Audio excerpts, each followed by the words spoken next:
Hello everyone, আসসালামু আলাইকুম। খুবই মজাদার একটা রেসিপি আপনাদের সাথে আজকে শেয়ার করব। গরুর মাংস দিয়ে ল্যাটকা খিচুড়ি। দেখতেই পাচ্ছেন, প্রথমে আমি এখানে মুগ ডালটা ভেজে নিচ্ছি। মুগ ডালটা ভেজে তারপর আমি ধুয়ে নিব। আর মুগ ডালটা কিন্তু অবশ্যই ভেজে রান্নাতে দিতে হবে। মুগ ডালটা আমার ভালোভাবে ভাজা হয়ে গিয়েছে।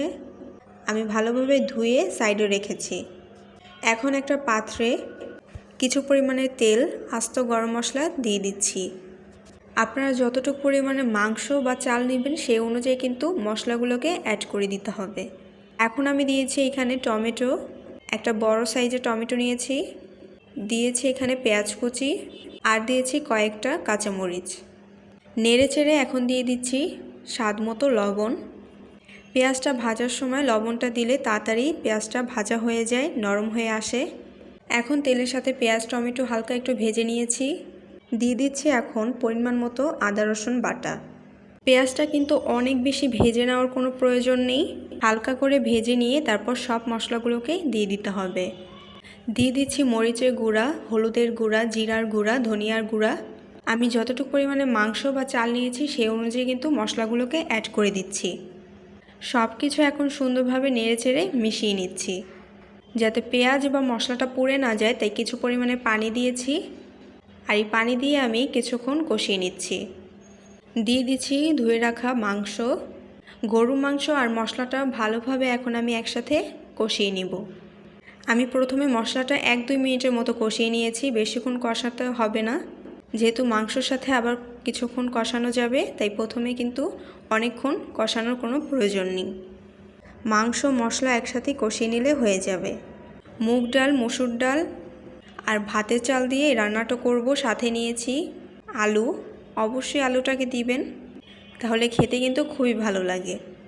যেহেতু এটা নতুন আলু তাই ছিলে নেইনি, আপনারা চাইলে কিন্তু আলুটাকে ছিলে তারপর ব্যবহার করতে পারেন। আমি 2-1 বার একটু মাংসটাকে নেড়ে চেড়ে দিচ্ছি। বেশ কিছু সময় ধরে কিন্তু আমি মশলার সাথে মাংসটাকে ভালোভাবে কষিয়ে নিব। একটু সময় ধরে মাংসটাকে রান্না করে নিতে হবে, যেহেতু গরু মাংস সেদ্ধ হতে একটু সময় লাগে।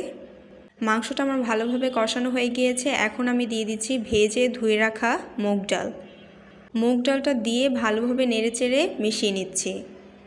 গরু মাংস দিয়ে ল্যাটকা খিচুড়ি খেতে কিন্তু খুবই ভালো লাগে। আর কালার দেখেই কিন্তু বোঝা যাচ্ছে কি পরিমাণে এটা মজা হবে খেতে। সব কিছু সুন্দরভাবে কষানো হয়ে গিয়েছে। এখন আমি দিয়ে দিচ্ছি পরিমাণ মতো পানি। আমি এখন এখানে বড় কাপের 2 কাপ পানি দিয়েছি। পানি দিয়ে নেড়েচেড়ে এখন ঢেকে রাখব। মাংসটা যখন প্রায় সেদ্ধ হয়ে আসবে তখন আমি দিয়ে দিচ্ছি ধুয়ে রাখা চাল, ডাল আর আলুগুলোকে। আপনারা চাইলে কিন্তু এখানে পোলা চাল দিয়েও রান্নাটা করে নিতে পারবেন, কিন্তু ভাতের চাল দিয়ে খেতে এটা বেশি ভালো লাগে। দিয়ে এখন আমি সব কিছু একসাথে মিশিয়ে নিচ্ছি। এখন আমি আরও কিছু পরিমাণে পানি দিয়ে দিচ্ছি। যেহেতু ল্যাটকা খিচুড়ি তাই পানির পরিমাণটা কিন্তু একটু বেশিই দিতে হবে। প্রথমে 2 কাপ পানি দিয়ে কিন্তু আমি মাংসটাকে সেদ্ধ করে নিয়েছি। এখন চাল ডাল দিয়ে কিন্তু আরও কিছু পরিমাণে পানি দিয়ে দিচ্ছি। গরু মাংস দিয়ে ল্যাটকা খিচুড়ি খেতে কে কে পছন্দ করেন আমাকে কিন্তু অবশ্যই কমেন্টে জানাবেন। বেশ কিছু পরিমাণে পানি দিয়ে নেড়েচেড়ে আমি এখন ঢেকে রেখেছি। খিচুড়িটা রান্নার শেষে এখন আমি বাগার দিয়ে নিব। দেখতেই পারছেন গরু মাংস দিয়ে খিচুড়ি রান্না কিন্তু একদম রেডি। দিয়ে দিচ্ছি কিছু পরিমাণে ধনিয়া পাতা, পেঁয়াজ কুচি আর রসুন কুচি দিয়ে আমি এখন বাগারটা দিয়ে নিব। পেঁয়াজ আর রসুনটাকে আমি ভালোভাবে একটু ভেজে নিচ্ছি। ধনিয়া পাতা দিয়ে খিচুড়িটাকে নেড়েচেড়ে মিশিয়ে নিচ্ছি। আর এই খিচুড়িটা খেতে কিন্তু বৃষ্টির সময় বেশি ভালো লাগে। দেখতেই পারছেন পুরো মেঘলা হয়ে আছে, আর কিছুক্ষণ পরেই কিন্তু বৃষ্টি হয়েছিল। এরকম একটা ওয়েদারে এরকম একটা মজাদার খিচুড়ি হলে কেমন হয়। পেঁয়াজ রসুন ভালোভাবে আমার ভাজা হয়ে গিয়েছে, দিয়ে দিয়েছি খিচুড়ির ভিতর।